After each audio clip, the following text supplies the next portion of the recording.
Today I'm making red velvet cake. I have started by already prepping my pans. I'm making 6-inch cakes today, so I've sprayed the inside and then I've lined with a parchment circle underneath. And I've already gone ahead and sifted together my Dutch processed cocoa and my flour. I am using a combination, just a 50-50 combo of all-purpose and cake flour, since I've had some trouble with cake flour from the grocery store not having a high enough protein content. So I just wanted to bring it up a little bit in the protein, and I'll still have a nice tender cake, but I'll be able to get the structure from that all-purpose protein content. It is important to note that the Dutch processed cocoa that we are using is an important flavor component. So Dutch processed cocoa has been alkalized. So that means some of the harsh acidity that is in natural cocoa has been neutralized. So it's a much milder flavor. It doesn't have that dry, bitter taste that natural cocoa has. You can also tell by looking at Dutch processed cocoa, it's usually much darker than natural cocoa. So it gives a really nice, more pleasant chocolate flavor to our cake, and you want to make sure that you are choosing Dutch processed cocoa as opposed to natural cocoa powder. I'm ready to start mixing now, so I'm going to start with my granulated sugar, vegetable oil, and you can use any other neutral oil. Vegetable, canola, grapeseed oil works as well. I would stay away from olive oil because the flavor can be quite strong. And my eggs. So I'm going to start this just to get this combined.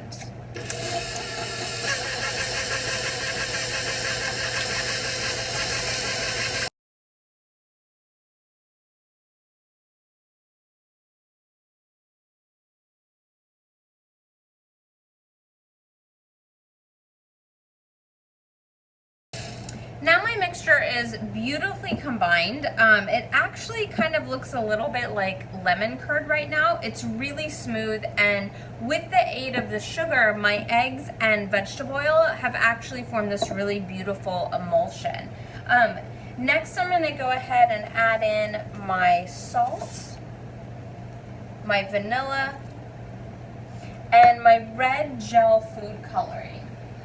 It is important that you're using red gel color, not a water, the more water-based colors. This allows us to add a concentrated amount of color as opposed to having to add several ounces of the more diluted color, and we can keep the effects of having the flavor be changed to a minimum. So just kind of stir that around so I can make sure that I get the majority of this off of my spatula. Okay. And you're going to see the color change really rapidly.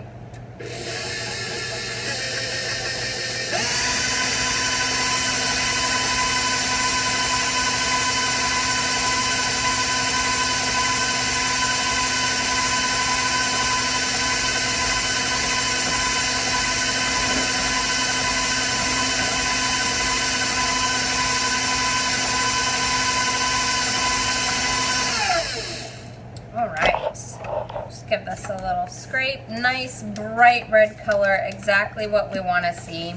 So there are a few theories about how red velvet cake originated. Most of them center around Depression or war era times when it was really difficult to get sugar and chocolate and more expensive ingredients that had been rationed. So this cake, one of the theories is in the South, it originated with the use of beets. Red beets would obviously lend to the red color of this recipe, and they actually have a lot of natural sugars in them, so it's a good way to incorporate sugar into a recipe without having to use granulated sugar, which may have been rationed or too expensive to use. one thing that also happens is the reaction of the cocoa powder with the acids actually does give you a slight reddish hue, so that can lend to the red color as well. Now I'm going to add my melted semi-sweet chocolate. I did have to substitute and use melted semi-sweet chips, so it's not quite as fluid as if I was able to use Kosher chocolate, which is my preference. This cake is a sort of milk chocolate flavor. It's not a dark, rich chocolate cake like we have with devil's food cake. So the majority of our flavor does come from the cocoa powder. I like this recipe because it gives it that little extra punch of chocolate flavor. You want to make sure when you're adding melted chocolate like this, you want to have it up about 100 to 110 degrees. If you're having to substitute and use chips, you just want to make sure that this is nice and melted. If you get it too high, it will burn and seize up. So I'm adding that in one step and then immediately mixing.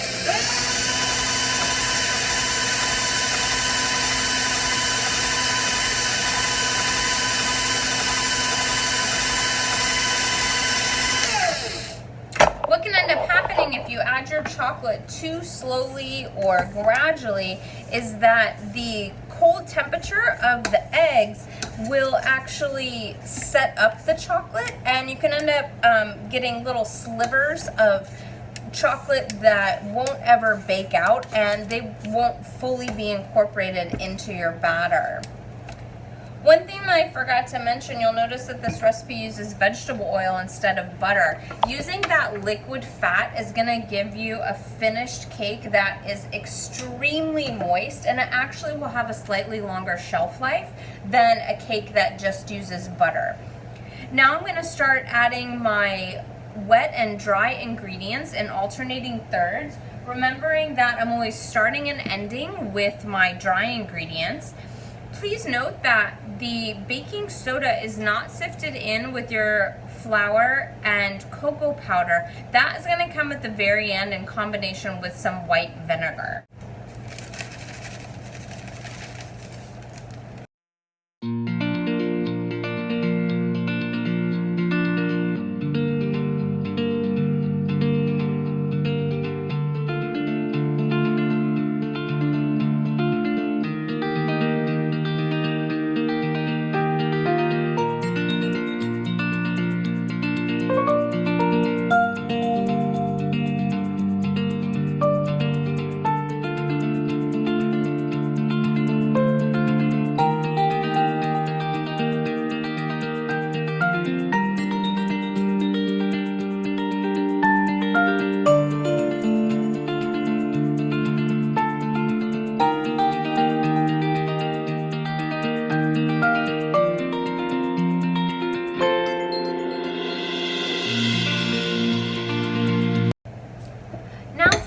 Final step, I have my white vinegar in this larger bowl and my baking soda. So only when I'm exactly ready to add this in, I'm going to add my baking soda into my vinegar. I'm going to stir that quickly until it's combined. Then I'll add it into my cake batter and I'll mix it on medium speed for 10 seconds and then I'll be done.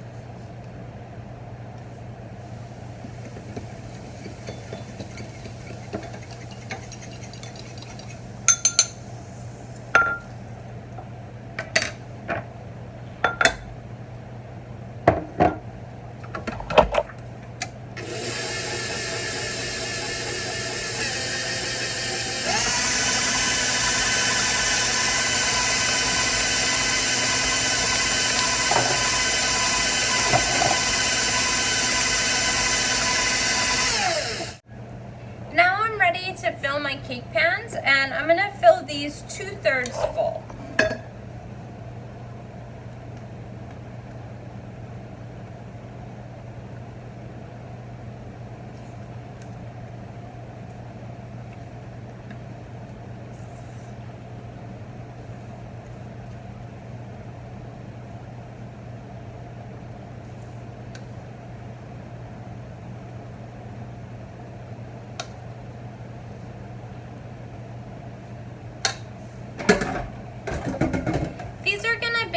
a 350-degree oven until a knife or a skewer or a toothpick inserted in the center comes out clean. We'll let these cool for about 10 to 15 minutes in the pans, then I'll take them out of the pans, let them cool completely, and then I'll wrap them and chill them for several hours or overnight so that they are nice and firm and ready for decorating.